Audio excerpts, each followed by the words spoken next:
What does it mean, the freedom of the collective? The freedom of the collective.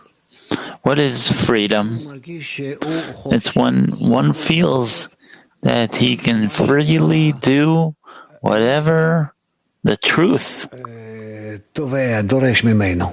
requires of him.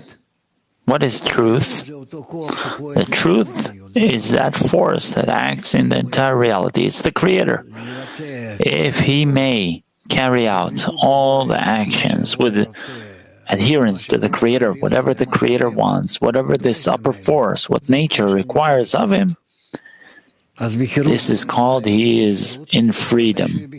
When will he be in freedom? When he's in freedom from the angel of death, from his ego.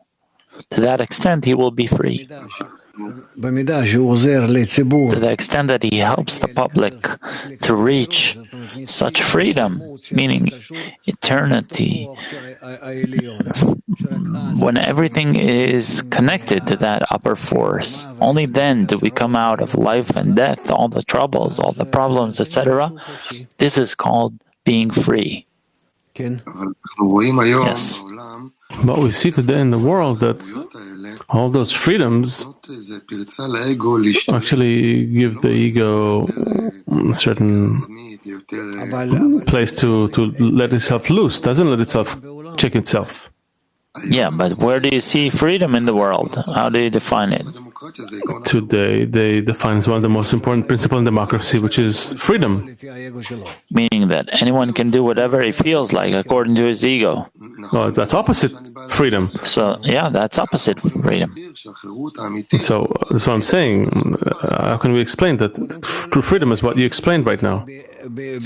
First of all, if in my own nature, the way I was born, and it binds me to all kinds of desires, intentions, and thoughts, and events which don't depend on me. That's what nature puts me in. So being in freedom is to get rid of all that. When can I say that I'm free? When I'm not under the influence of any force in reality, not the force of reception, nor the force of bestowal, no force. When does that happen to a person? When a person reaches a restriction. That's the central point of his development.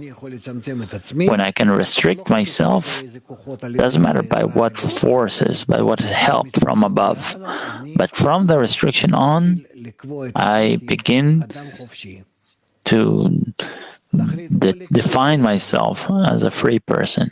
Decide either here or there. And the truth is, the freedom we reach is incorporated of two parts, both the force of reception and the force of bestowal, and I use them both equally and fully. That's why I don't get rid of any force in nature. I just know what's the whole manner by which I can use them together. That's called freedom. Is it clear?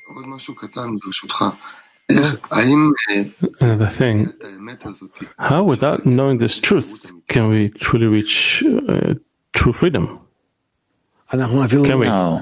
No. We don't even know what freedom is. We don't know. We're willing to sell ourselves just not to feel freedom, because the little bit of freedom that we do feel, we don't know what to do with that. If you give people half a day off of work, they don't want it. They don't know what to do with their life. They don't know what they're born for, why they're alive, what to fill themselves with. So what is freedom? Is that called freedom? No. I feel better if I work morning till night. I have satisfaction from my profession, all kinds of things. That's the way it is. That's the problem. That people nowadays, they don't feel, they don't know what freedom is yet. They don't yet feel it. But bit by bit, the wisdom of Kabbalah leads them to understand this concept. Armenia.